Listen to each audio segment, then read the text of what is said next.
In the gleaming headquarters of Sterling Financial in Phoenix, a 62-year-old accountant named Martha Jenkins was about to stage the most audacious and dangerous performance of her life. What began as a routine late-night audit took a shocking turn when she uncovered a multi-million-dollar pension fraud. Martha wasn't your typical whistleblower. For 25 years, she had meticulously balanced books, a quiet pillar of integrity. When she stumbled upon the incriminating evidence, she knew she was walking into a corporate conspiracy. But instead of running, Martha crafted a plan, a devastating fall down marble stairs that executives would laugh at, never knowing she was secretly acting, every calculated move designed to expose their every word. Before we jump back in, tell us where you're tuning in from. And if this story touches you, make sure you're subscribed, because tomorrow I've saved something extra special for you. The fluorescent lights hummed their familiar, sterile tune in the empty corridors of Sterling Financial, casting harsh, almost accusatory shadows across the polished marble floors that gleamed like mirrors in the Arizona evening. Martha Jenkins pushed her reading glasses up the bridge of her nose, the worn frames of familiar comfort against the slight ache in her temples, and squinted at the computer screen. The blue light, a relentless artificial glow, made her tired eyes water, blurring the columns of numbers that refused to align. 25 years she'd walked these halls, a quarter-century of dedicated, unwavering service. Yet, after dark, the building felt foreign, too quiet, too vast, like a cathedral built for worshipping money instead of God. It was a stark, almost unsettling silence, broken only by the distant whir of the server room and the occasional creak of the old building settling into its nightly slumber. Her fingers, gnarled slightly with age but still possessing a practiced efficiency, danced across the keyboard. She was reconciling accounts that, by all rights, should have balanced weeks ago. At 62, Martha had developed a rhythm to her work, a methodical, precise, unshakable cadence that younger, more hurried employees often envied. She had outlasted 3 department heads, navigated countless reorganizations, and weathered the shifting tides of corporate whims by being exactly what corporate America claimed to value above all else: reliable. She was the bedrock, the unwavering constant in a world of fleeting trends and ambitious, often ruthless, climbers. The pension fund reconciliation had been nagging at her for days, a persistent itch she couldn't scratch, a discordant note in the otherwise harmonious symphony of numbers she so cherished. Transfers that appeared and disappeared like ghosts in the system, figures that defied logic, transactions that simply refused to be accounted for. Harold, her late husband, would have told her she was overthinking it. His voice, a warm, comforting rumble, echoed in her memory. He had always said her accountant's mind was both her greatest strength and her worst enemy. Sometimes Martha, his voice, clear as if he were still sitting beside her, would whisper, "A mistake is just a mistake." But these weren't mistakes. Martha leaned back in her ergonomic chair, the kind the company had grudgingly provided after her back surgery 2 years prior, a concession to her age and a testament to her indispensability. The document on her screen showed a pension fund transfer of $2.3 million to an account she'd never seen before. The authorization bore David Thorne's digital signature, the CEO himself, but the account number led nowhere in their internal system. At least, nowhere she had access to. Her heart began to beat faster, a quickening rhythm she remembered from her wedding day, from her daughter Sarah's birth, from the moment the doctor had told her Harold wouldn't be coming home.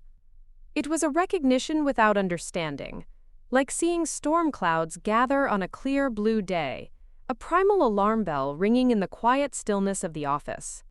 She opened another file, then another, the methodical process of her work now imbued with a desperate urgency. The pattern emerged with the cold, undeniable clarity of mathematics. Systematic transfers, always just under the federal reporting threshold, always to accounts that existed in some bureaucratic limbo, untraceable, unreachable, millions of dollars vanishing like vapor. "Good heavens," she whispered, then immediately glanced around the empty office, a nervous habit, even though she knew she was alone. Even alone, she felt exposed, vulnerable. Harold's voice again, a gentle caution. "When you find yourself in a hole, Martha, the first thing you do is stop digging." But she couldn't stop. Her accountant's mind demanded answers, craved the satisfaction of balanced books, of explained discrepancies. It was an insatiable hunger for truth, a professional imperative that transcended personal safety. She pulled file after file, cross-referencing account numbers, tracking the electronic breadcrumbs that led deeper and deeper into Sterling Financial's digital maze. Each click of the mouse, each new document that loaded, tightened the knot of dread in her stomach. The printer in the corner hummed to life, breaking the silence like a gunshot, making her jump. Martha's hands shook as she fed documents through the machine, the whirring and clunking echoing unnervingly in the vast, empty space. Each page revealing another layer of the scheme, another piece of the horrifying puzzle. Pension funds. Money that belonged to teachers, firefighters, factory workers, who'd spent their lives believing someone was watching out for their future, that their golden years were secure. This wasn't just numbers on a screen. This was lives, futures, dreams being systematically plundered. Her phone buzzed, startling her again. A text from Sarah in Denver. "Mom, you're working too late again. The neighbors can see your office light from the street. Go home."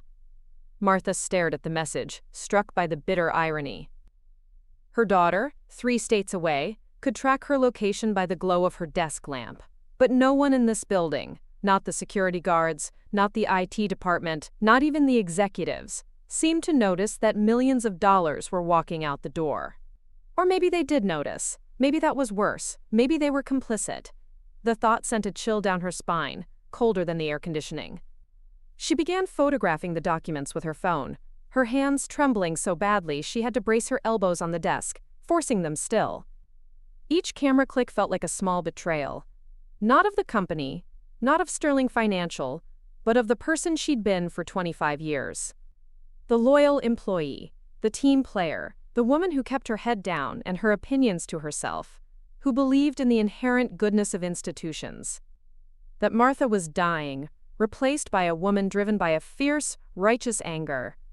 The elevator chimed in the distance, its mechanical voice, announcing an arrival on the executive floor.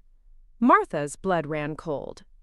Security made rounds every 2 hours, but Marcus, the head of security, wasn't due for another 40 minutes. She quickly shuffled the papers back into their files, her heart hammering against her ribs, a frantic drumbeat against the silence. Footsteps echoed in the hallway, the measured, confident pace of someone who belonged there, someone with authority. Martha forced herself to return to her computer screen, fingers moving across innocent spreadsheets while her mind raced, trying to conjure a plausible explanation for her presence, for the documents she'd been examining. The footsteps passed her office without slowing, a brief, terrifying moment of suspense. But she remained rigid, frozen in place, until the elevator chimed again, carrying its passenger back to whatever shadows they'd emerged from. 20 minutes later, she was alone again with her terrible knowledge, the weight of it pressing down on her, suffocating her. At home in her modest ranch house in Ahwatukee, Martha spread the photographs across her kitchen table like tarot cards promising a dark, uncertain future. The familiar space, Harold's coffee mug still in the dishwasher, the cross-stitch pillow Sarah had made in high school, seemed to mock her with its normalcy. How could the world look exactly the same when everything had changed so irrevocably? She made copies using the ancient printer Harold had insisted they needed for taxes, a relic of a simpler time. Then she locked the originals in the fireproof safe, where they kept birth certificates and insurance policies, documents that mattered, documents that proved you existed, that your life had meaning.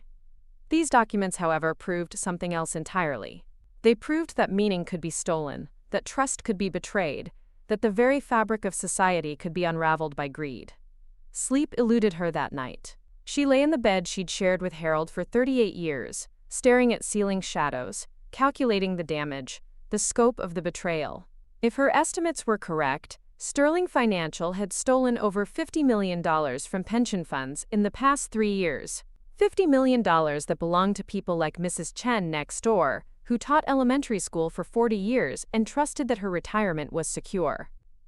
People who had worked tirelessly, faithfully, believing in the promise of a safe future, The thought of Mrs. Chen, her kind, gentle neighbor, having her life savings siphoned away, fueled a cold, hard resolve within Martha. Morning came with the mechanical cheerfulness of her coffee maker and the crushing weight of decision pressing down like the oppressive Arizona heat. Martha dressed with unusual care. Her navy suit, the one Harold had said, made her look like she could run the whole company.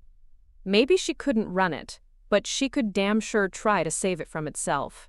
She felt a strange mixture of fear and exhilaration, like a soldier preparing for battle. Rebecca Stone's office occupied a corner of the 32nd floor. All glass and chrome and intimidating views of the Phoenix skyline, a testament to power and ambition. Sterling Financial's chief legal counsel was younger than Sarah, with the kind of aggressive competence that made Martha feel simultaneously impressed and utterly invisible. Mrs. Jenkins. Rebecca's smile was professional but cold, a thin, almost imperceptible line. This is highly irregular. If you have concerns about accounting procedures, there are proper channels. Martha interrupted, surprising even herself with the steel in her voice, a newfound strength she hadn't known she possessed. I've been here 25 years. I know about proper channels. I also know about proper accounting, and what I found isn't proper anything. She slid copies of the documents across Rebecca's pristine, uncluttered desk, watching as the lawyer's expression shifted from dismissive to calculating, her eyes, sharp and intelligent, scanning the pages. Rebecca's fingers moved across the papers with surgical precision, her face revealing nothing, a mask of professional inscrutability. Mrs. Jenkins, Rebecca finally said, her voice carrying the patronizing tone usually reserved for confused elderly relatives, a tone that grated on Martha's nerves. These are complex financial instruments, investment vehicles designed to maximize returns for our pension fund clients. I understand they might appear irregular to someone without expertise in modern portfolio management, but I assure you, they are perfectly legal. Martha's jaw tightened. I've been managing portfolios since before you were born, Martha said quietly, her voice low but firm. Don't mistake my age for ignorance.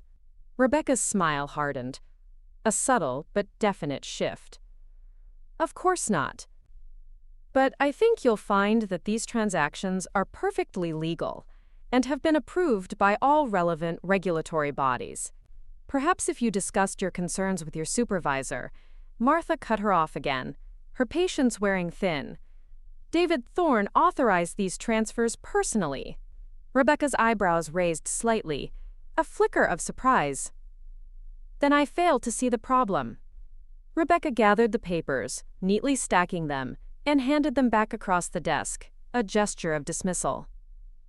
Mr. Thorne is the CEO of this company. He has both the authority and the responsibility to make investment decisions on behalf of our clients. Martha stared at the documents in her hands, feeling like a child who'd brought drawings home from school only to have them dismissed as scribbles, insignificant, irrelevant. $50 million, Rebecca. $50 million, that isn't where it's supposed to be. Mrs. Jenkins, Rebecca stood, signaling the unequivocal end of the meeting. I appreciate your diligence, but I think it would be best if you focused on your assigned responsibilities and left the big picture to those of us trained to see it. The elevator ride down felt like falling, a descent into a cold, hard reality. Martha clutched the documents against her chest, watching the floor numbers descend, while her faith in the system she'd served for 25 years crumbled like old mortar, reduced to dust. By the time she reached the parking garage, she understood with crystalline clarity that she was alone with her knowledge. But she wasn't powerless. Not yet. That evening, she sat in Harold's old recliner with her laptop balanced on her knees, the screen a glowing portal to a new, terrifying world. She researched whistleblower protection laws and SEC reporting procedures. The internet was a foreign country to her, a vast, intimidating landscape, but necessity made her a quick, determined student. She learned about federal investigations and corporate prosecutions, about ordinary people who'd risked everything to expose the truth. She also learned how often they lost, how often the system crushed them. Still, Harold's voice whispered in her memory, clear as the day he'd spoken the words during their last conversation before the stroke took him. Integrity, Martha. That's all we really have in the end. Everything else is just paperwork. The documents lay spread across the coffee table, proof of a crime that seemed to grow larger, more monstrous, every time she looked at it. $50 million, stolen from people who'd spent their lives believing in promises, people who'd worked double shifts, and skipped vacations, and delayed dreams, because someone in a suit had told them their money was safe. Martha Jenkins, 62 years old, widowed, dismissed by a lawyer young enough to be her daughter, stared at the evidence of betrayal and made her choice. She was going to need irrefutable proof. Evidence so clear and damning that even Rebecca Stone couldn't wave it away with corporate doublespeak. Evidence that would force the world to listen to an aging accountant who discovered that sometimes the most dangerous thing you can do is simply pay attention. Tomorrow, she would begin planning how to get it. Preparing and narrating this story took us a lot of time, so if you are enjoying it, subscribe to our channel. It means a lot to us. Now back to the story. The irrefutable evidence Martha needed lay just beyond her reach, locked behind executive privilege and corporate secrecy. It was a fortress, seemingly impenetrable, guarded by the very people who benefited from its hidden truths. Martha stared at her laptop screen in the pre-dawn darkness of her kitchen, the cursor blinking against the white background like a persistent heartbeat, a silent challenge. Harold's coffee mug sat cold beside her, forgotten in the 3 hours she'd spent researching David Thorne's schedule, board meeting times, and the architectural layout of Sterling Financial's 32nd floor. The building plans, meticulously pulled from public records filed during construction, spread across her dining room table like a general's battle map, each line and dimension a crucial piece of her strategy. She traced the executive conference room's location with her finger, a corner office, floor-to-ceiling windows overlooking the valley, and most importantly, positioned directly above the main stairwell, where voices, particularly raised ones, would carry. Her hands, usually so steady, shook slightly as she measured distances and calculated angles. 23 steps from the elevator to the conference room, marble floors that would amplify sound, turning whispers into echoes, security cameras with blind spots she'd memorized from 25 years of walking these halls, a mental map of vulnerabilities. The monthly board meeting scheduled for Thursday at 2 p.m., a time when the building would be nearly empty, save for the executives discussing what Rebecca Stone had dismissed as, quote, complex financial instruments. This was her window, her stage. Poha! Martha pulled up the audio recording app on her phone, testing its range and clarity. Her neighbor's dog barking 3 houses away came through clearly enough, a testament to its sensitivity.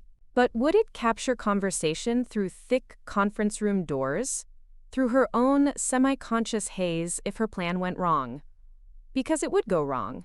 She knew that with the cold, hard certainty of someone who'd spent decades calculating risk and probability. A controlled fall down marble stairs was a contradiction in terms, like controlled chaos or organized anarchy. Physics didn't negotiate, and marble didn't forgive.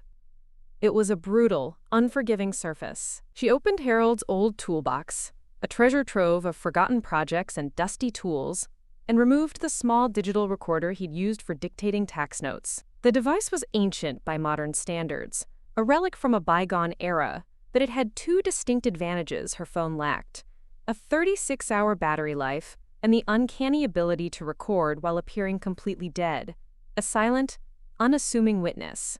She tested it again, speaking in whispers that the sensitive microphone captured with startling clarity.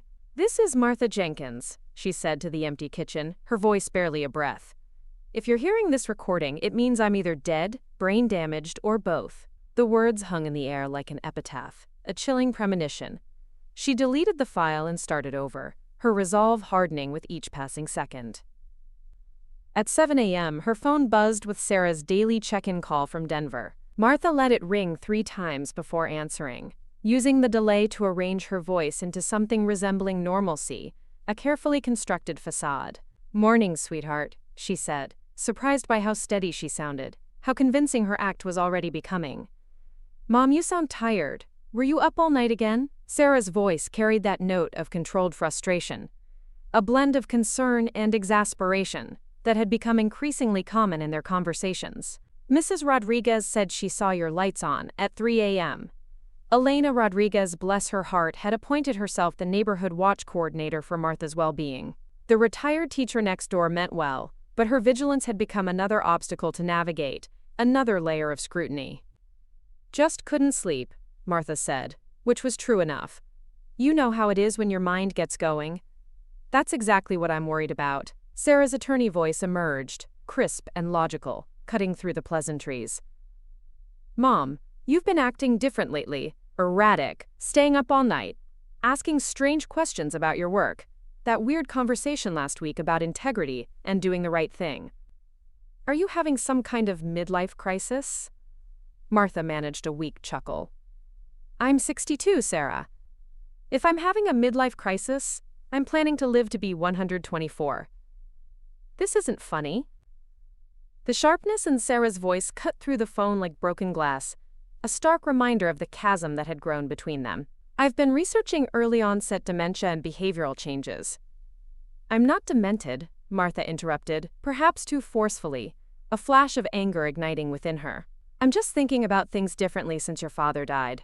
The silence stretched between them, thick with unspoken fears and unresolved grief. 3 states and 3 years of loss creating a chasm that neither woman seemed able to bridge. Harold had been their translator, the buffer who helped them understand each other's different languages of love and concern. "Mom," Sarah said finally, her voice softer, tinged with a desperate plea. "I think you should talk to someone. A therapist, maybe? Or Dr. Peterson. These middle-of-the-night work sessions, this obsession with your job, it's not healthy." "I'll think about it," Martha lied, already knowing she wouldn't live long enough to keep that promise if her plan succeeded or failed. After Sarah hung up, Martha sat in Harold's recliner, the worn fabric a familiar comfort, and wrote the letter she hoped no one would ever have to read. Her handwriting, usually precise as printed text, wandered across the page as emotion overrode muscle memory, the words blurring. Through unshed tears. "If something happens to me at Sterling Financial, it wasn't an accident." The words were stark, chilling. The documents in the safe contain evidence of pension fund fraud totaling over $50 million. "I tried to report it through proper channels, but Rebecca Stone dismissed my concerns. David Thorne is directly involved." She paused, her pen hovering over the paper, a wave of tenderness washing over her. "Sarah, I know you'll be angry that I didn't tell you. I know you'll blame yourself for not seeing the signs. But this isn't about you, sweetheart. This is about doing what's right, even when the cost is everything. Your father always said integrity was all we really had in the end. I finally understand what he meant. I love you. I'm proud of the woman you've become, and I hope someday you'll understand why I had to do this. Mom." She sealed the letter in an envelope marked for Sarah, "Open only if," and placed it in the safe beside the copied documents, a silent testament to her unwavering resolve. The afternoon brought practical considerations that felt surreal in their mundanity. What clothes would best conceal recording equipment while surviving a fall down marble stairs? Her navy suit was too restrictive, too formal. Jeans felt too casual for infiltrating an executive meeting, too conspicuous. She settled on a dark blouse and slacks with deep pockets, clothes that would blend into the background while serving her desperate purpose. Clothes that offered both camouflage and functionality. She practiced falling on her living room carpet, awkward tumbles that left her bruised and dizzy, her body protesting the abuse. The digital recorder, taped to her ribs beneath her blouse, dug into her skin with each impact, a constant, painful reminder of the stakes. Pain was irrelevant. She needed to ensure the device would survive what she might not. The building's acoustics haunted her calculations. 25 years of working late had taught her how sound traveled through Sterling Financial's corridors, how conversations in the executive conference room echoed faintly in the stairwell, especially when voices were raised in argument or laughter. If she positioned herself correctly, if she timed everything perfectly, she might capture enough to matter. But timing was everything, and everything was beyond her control, subject to the whims of fate and the unpredictable nature of human behavior. At sunset, She drove past the building, studying the parking patterns and security rotations with the intensity of a jewel thief casing a vault. Marcus's patrol schedule never varied. Basement garage at 1:30. Executive floors at 2:15. Back to his office by 2:45. The board meeting would begin at 2 o'clock, giving her a 15-minute window when the 32nd floor would be occupied but unguarded. 15 minutes to position herself. 15 minutes to start recording. 15 minutes to stage an accident that would either expose the truth or kill her in the attempt. The precision of her planning was almost unsettling, a testament to her accountant's mind, now fully engaged in a life-or-death audit. She parked outside Elena's house and walked the familiar path to her front door, muscle memory guiding her while her mind rehearsed scenarios. Each step felt weighted with finality, as if she were walking toward an execution she'd sentenced herself to. Inside, she made Harold's favorite dinner, pot roast with carrots and potatoes, comfort food that tasted like ashes in her mouth, devoid of flavor. She ate mechanically, fueling her body for what might be its final performance, each bite a necessary, unappetizing chore.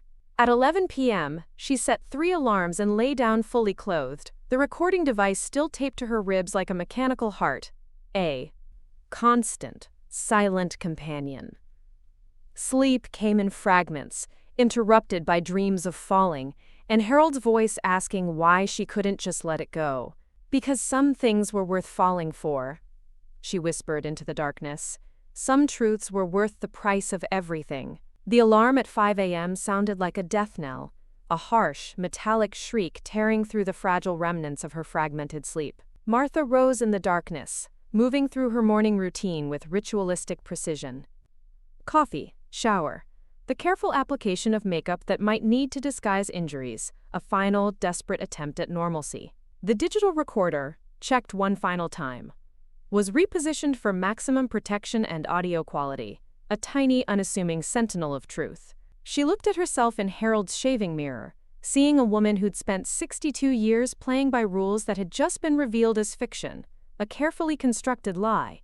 The face looking back was older than she remembered, marked by recent sleepless nights and the weight of terrible knowledge, etched with the lines of worry and resolve. But her eyes held something new, a determination that surprised her with its fierce, unyielding strength. Today she would either become a hero or a cautionary tale. Either way, she would matter. The drive to Sterling Financial felt like traveling through a dream, a surreal, almost out-of-body experience. Phoenix's familiar landmarks, the mountains she'd watched from her office window for 25 years, the streets she'd driven countless times, seemed foreign and distant, as if she were seeing them for the last time, which she realized with crystalline clarity she very well might be. The Sterling Financial building rose before her like a glass and steel monument to everything she was about to betray, a gleaming symbol of the corruption she intended to expose. Martha sat in her aging Honda Civic in the underground parking garage, hands gripping the steering wheel as the engine ticked its way to silence, the sound echoing in the vast concrete space. The digital recorder pressed against her ribs with each breath, a mechanical reminder of the performance she was about to give.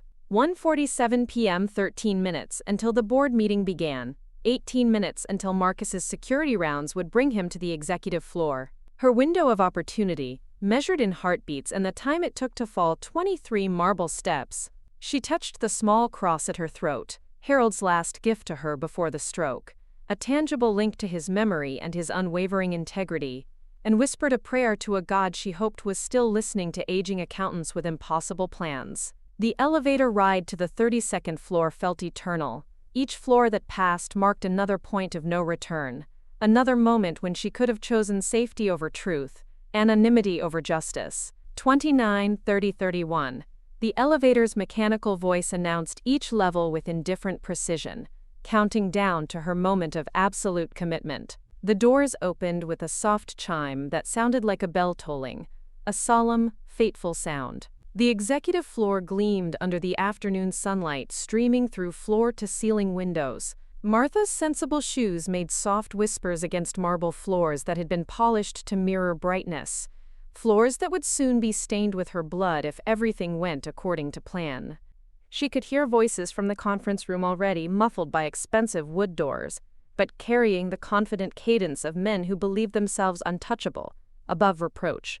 David Thorne's voice rose above the others, smooth and authoritative, discussing quarterly projections with the casual ease of someone for whom millions were merely numbers on spreadsheets, abstract figures devoid of human impact. Martha positioned herself near the stairwell, close enough to hear, but far enough to make her presence seem accidental, an innocent passerby. The recording device hummed against her ribs, already capturing ambient sound, a silent witness gathering evidence. She pressed the activation button through her blouse, feeling the device's confirmation vibration against her skin, a small, reassuring tremor. "The pension transfers are proceeding smoothly," David's voice carried through the conference room doors with startling clarity, every word a damning admission. "Rebecca assures me the regulatory oversight is minimal, and our Cayman partners are eager to expand the relationship." Martha's heart hammered against the recording device, a frantic drumbeat. This was it. The admission that would validate everything she'd discovered. Everything Rebecca Stone had dismissed as, quote, complex financial instruments. She moved closer to the stairwell, angling herself to capture maximum audio while maintaining the pretense of an employee going about routine business, a master of disguise. "What about the Jenkins situation?" Another voice, probably Jonathan Mitchell from the board of directors, interjected. "Rebecca mentioned some accountant asking uncomfortable questions." Handled. David's laugh carried the casual cruelty of a man who'd built his career burying inconvenient truths, a chilling, dismissive sound. 62-year-old widow, probably going senile. Rebecca scared her off easily enough. These older employees always get paranoid near retirement. They see conspiracies everywhere. The words hit Martha like physical blows, each one a fresh wound. Senile. Paranoid. Dismissed not for being wrong but for being old and therefore irrelevant. The rage that filled her was purer than anything she'd felt since Harold's death. Clean and righteous and absolutely certain. She stepped closer to the conference room, her recording device drinking in every word of their casual destruction of lives and futures. The stairwell beckoned beside her, 23 marble steps that would either validate her sacrifice or simply add her broken body to the cost of their greed. "The beauty of pension funds," David continued, his voice carrying the satisfaction of a predator describing a successful hunt, "is that the victims won't realize they've been robbed until it's too late to matter. By then, we'll have moved the money through enough offshore accounts to make recovery impossible. Let them file complaints with the SEC. We'll be in retirement in countries without extradition treaties." More laughter from the room, a chorus of callous amusement, the sound of men celebrating the theft of other people's dreams. Martha checked her watch. 2:14 p.m. Marcus would reach this floor in 60 seconds. Time to perform the most important act of her life. She moved to the top of the stairwell, her hand trailing along the polished marble banister that felt cold as death under her palm. 23 steps stretched below her like a path to judgment, a descent into the unknown. The voices from the conference room continued their casual discussion of financial devastation, providing the chilling soundtrack for her impending martyrdom. "Mrs. Jenkins, what are you doing up here?" Marcus's voice behind her made Martha's blood freeze. She turned to see the security chief emerging from the elevator, his expression shifting from mild curiosity to professional alertness as he noticed her proximity to the executive conference room. "Oh, hello, Marcus," she managed, surprised by how steady her voice sounded, how convincing her feigned confusion was. I thought I heard something. Wanted to make sure everything was secure up here." Marcus's eyes narrowed slightly. After 20 years of security work, he recognized when people were where they shouldn't be, when something felt off. "Ma'am, you know employees aren't supposed to be on the executive floor without authorization." "Of course," Martha said, taking a half step backward toward the stairwell, her heel catching on the marble edge of the top step, a deliberate, calculated misstep. "I was just concerned about." "Ma'am, please step away from the stairs." But it was too late. Whether from nerves, miscalculation, or divine intervention, Martha's heel caught on the marble edge of the top step. For one suspended moment, she felt herself beginning to fall. Not the controlled tumble she'd practiced in her living room, the genuine, terrifying gravity asserting its dominion over her carefully laid plans. Time stretched like taffy, each second an eternity. She saw Marcus's expression shift from suspicion to horror as he lunged forward. Too late to catch her. She felt the recording device dig into her ribs as her body twisted, protecting the evidence even as she lost all control of her descent. The first impact, her shoulder against the marble banister, sent lightning through her nervous system, a searing jolt of pain. The second, her hip against the edge of a step, spun her sideways, disorienting her. The third, her head against unforgiving stone, filled her vision with stars and sent her tumbling into darkness, punctuated by the sickening sound of bone-meeting marble. She rolled, bounced, careened off marble and brass fixtures like a broken doll thrown down a mountainside. Each impact registered as both agony and strange relief, proof that her sacrifice was real, that the performance had become terrifyingly authentic. The conference room doors burst open, revealing the stunned faces of the executives. Voices raised in alarm now instead of casual cruelty, shouted over each other in a chaos of concern and confusion. "Good heavens, what happened? Call 911! Is she conscious? Marcus, what the hell? I don't know, she just fell. She was asking about sounds up here." And then, through the haze of pain and encroaching unconsciousness, Martha felt a moment of dark satisfaction. They were still talking. The recording device, miraculously intact beneath her broken body, was still capturing every word of their panic, their attempts to control the narrative, their casual revelation that her accident was merely an inconvenience to their larger crimes. "She's the one Rebecca mentioned." David Thorne's voice, closer now, tinged with calculation, even in crisis. "The paranoid accountant probably came up here to spy on our meeting. Sir, she's badly hurt." Marcus's voice carried genuine concern, a flicker of humanity in the corporate coldness. "We need to focus on getting her medical attention." "Of course," David said smoothly, his voice regaining its composure.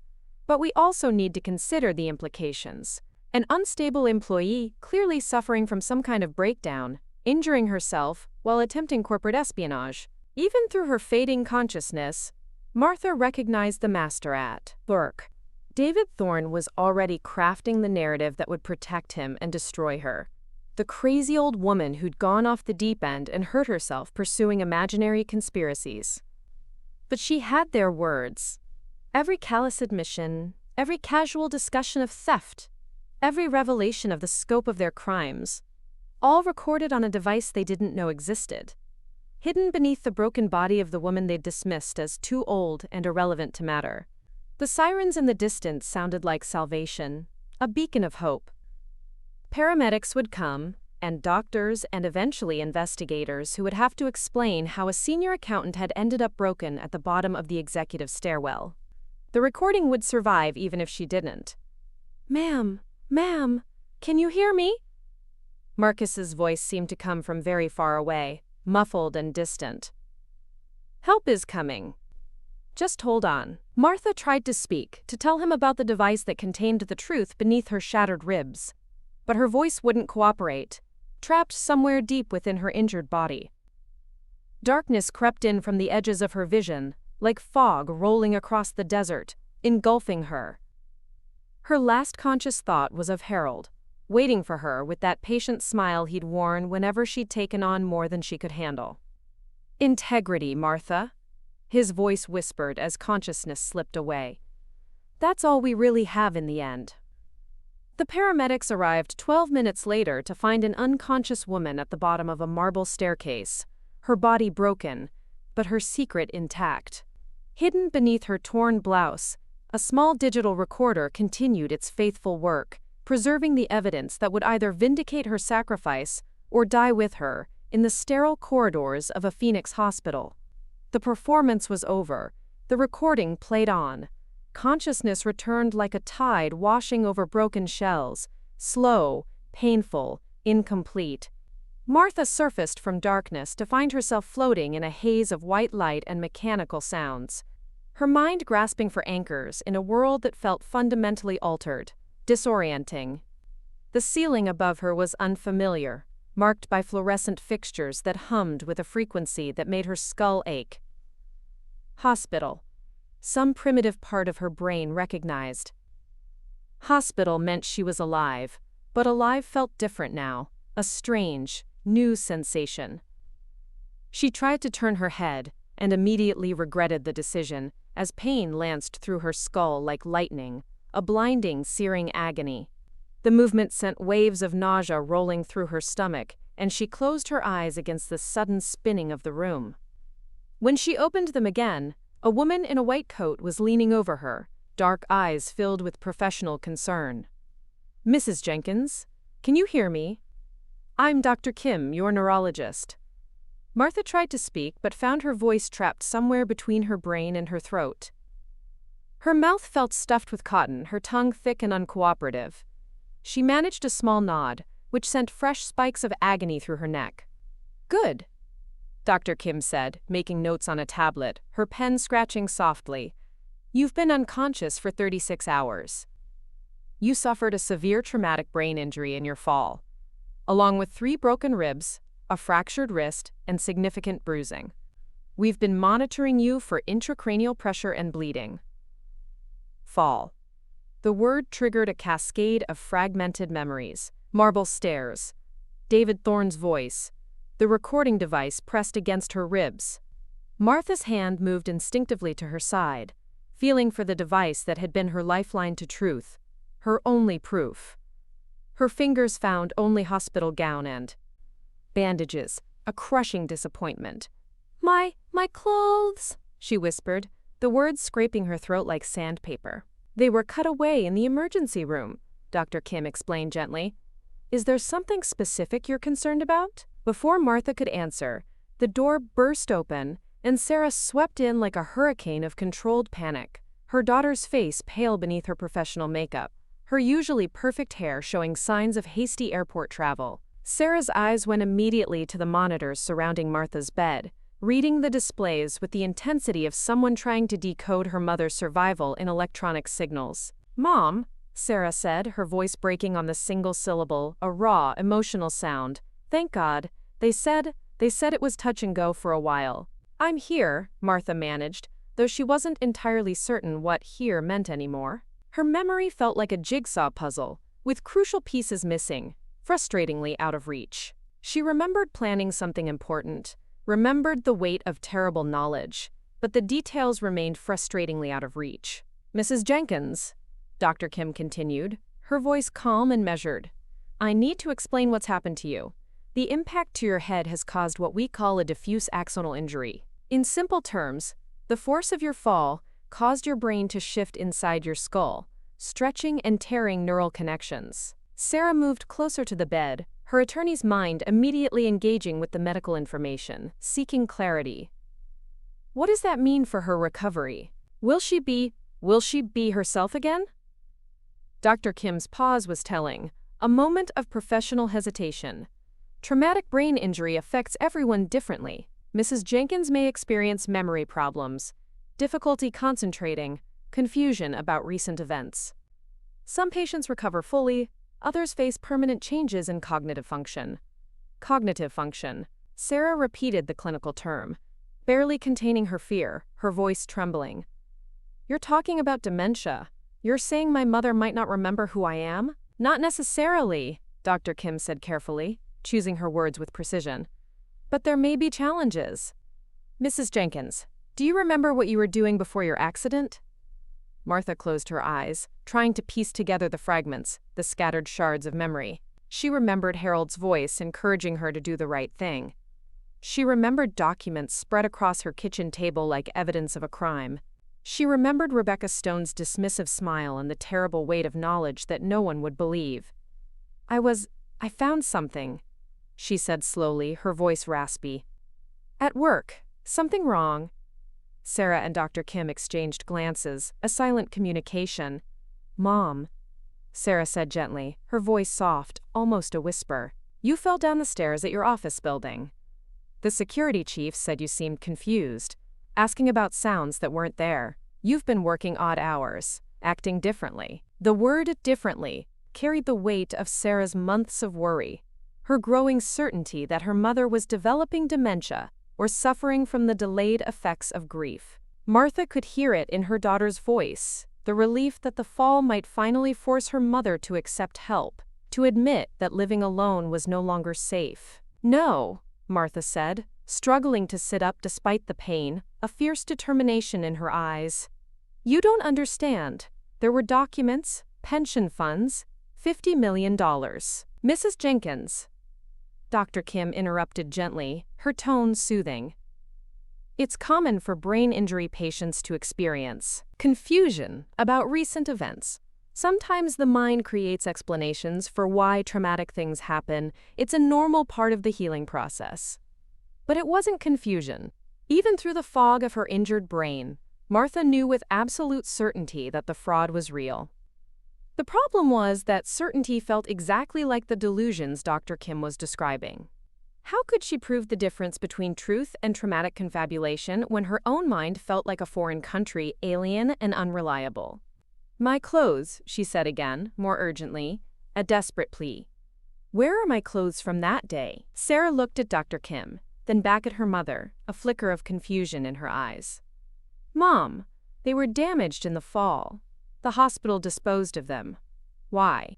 What's so important about?" "There was something."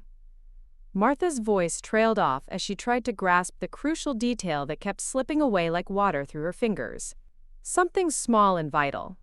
Something that would prove she wasn't crazy. "A recording? I was recording." "Recording what, Mrs. Jenkins?" Dr. Kim asked, her tone professionally neutral, but clearly skeptical, a hint of doubt in her voice. "The conversation, the executives, they were talking about the stolen money, about how they thought I was just a senile old woman." The words tumbled out in a rush, desperate and disjointed, a torrent of fragmented truth. "I had a device, a small recorder. It was hidden in my clothes." Sarah's face crumpled with a mixture of relief and devastation. Relief that her mother's paranoid behavior finally had an explanation. Traumatic brain injury creating elaborate delusions. Devastation that the strong, competent woman who had raised her was now lost in a maze of false memories and impossible conspiracies. "Mom," Sarah said softly, taking her hand, her touch gentle. "There was no recording device. The paramedics would have found it. The hospital staff would have inventoried it with your personal effects." "But there was," Martha insisted, though doubt was beginning to creep in around the edges of her certainty, a chilling whisper. Her memory of the device felt real, the weight of it against her ribs, the confirmation vibration when she activated it, the way it dug into her side during her practiced falls. But everything else felt real too, and Dr. Kim was telling her that brains could create convincing false memories to explain trauma. What if her mind had invented the entire conspiracy? What if years of grief and isolation had finally manifested as paranoid delusions about corporate fraud? What if she really was just a confused old woman who had fallen downstairs while pursuing imaginary crimes? The possibility terrified her more than the physical pain, more than the prospect of permanent brain damage. If the fraud wasn't real, then Harold's voice encouraging her integrity was just another delusion. If the recording didn't exist, then her sacrifice had been meaningless, the desperate act of a woman losing her grip on reality. "Mrs. Jenkins," Dr. Kim said, consulting her tablet, her gaze fixed on the screen. "The hospital's social worker will be meeting with you and your daughter tomorrow to discuss your care options. Given the extent of your injuries and the circumstances of your accident, we need to ensure you have adequate support during recovery." Sarah nodded gratefully, her eyes filled with a desperate hope. "I've already started looking into assisted living facilities in Phoenix, somewhere with memory care capabilities just in case." "I don't need memory care," Martha said, her voice rising in protest, but her words sounded weak even to her own ears. How could she argue for her competence when she couldn't even trust her own recollections? How could she insist on independence when her own daughter was looking at her with the heartbroken expression reserved for watching a loved one disappear into the fog of dementia? "We'll take it one day at a time," Sarah said, squeezing her hand, a gesture of comfort that felt like a cage. "The important thing is that you're alive. Everything else we can figure out." But Martha didn't want to figure it out one day at a time. She wanted to remember with crystal clarity whether she was a whistleblower or a woman suffering from traumatic delusions. She wanted to know if somewhere in this hospital a small recording device contained evidence that would vindicate her sacrifice, or if she had nearly killed herself, chasing shadows created by her own damaged mind. A nurse appeared in the doorway, holding a clipboard and wearing the practiced smile of someone accustomed to delivering routine information. "Mrs. Jenkins, we have your personal effects ready if you'd like to review them. Just some jewelry and the contents of your pockets that survived the fall." Martha's heart leaped, a sudden surge of hope. "Yes, please." The nurse wheeled in a small cart containing a manila envelope marked with Martha's name and patient number. Inside were her wedding ring, Harold's cross necklace, her car keys, and her wallet. No recording device, no evidence of anything beyond an ordinary woman who had suffered an extraordinary accident. "That's everything?" Sarah asked, her voice tinged with disappointment. "Everything that was salvageable," the nurse confirmed. Sometimes in trauma cases, small items get lost or damaged beyond recovery. Martha stared at the pathetic collection of her life's remnants, searching for some proof that her memories were real. But the absence of evidence wasn't evidence of absence, was it? Or was that exactly the kind of circular reasoning that delusional people use to maintain their false beliefs? "Mom," Sarah said gently, her voice soft, "try to rest. Your brain needs time to heal. When you're stronger, we'll sort everything out." But Martha didn't want to rest. She wanted to fight against the fog in her mind, against the doubt creeping into her certainty, against the growing possibility that she had destroyed her life pursuing phantoms. The problem was that fighting required weapons, and her only weapon, her memory, had been compromised by the very act of trying to use it. As evening approached and Sarah finally convinced herself to leave for her hotel, Martha lay in the mechanical darkness of her hospital room, surrounded by the electronic heartbeat of machines monitoring her damaged brain. Somewhere in Phoenix, David Thorne was probably sleeping peacefully in his expensive bed, secure in the knowledge that the crazy old woman who had threatened his empire was now safely contained in a hospital room, her credibility shattered along with her skull. Unless the recording existed. Unless it had somehow survived the fall and the hospital's procedures, waiting to be discovered by someone who knew to look for it. Unless she wasn't delusional after all, but simply a woman whose truth was too dangerous to be believed. The uncertainty was almost worse than the pain, almost worse than the possibility of permanent brain damage.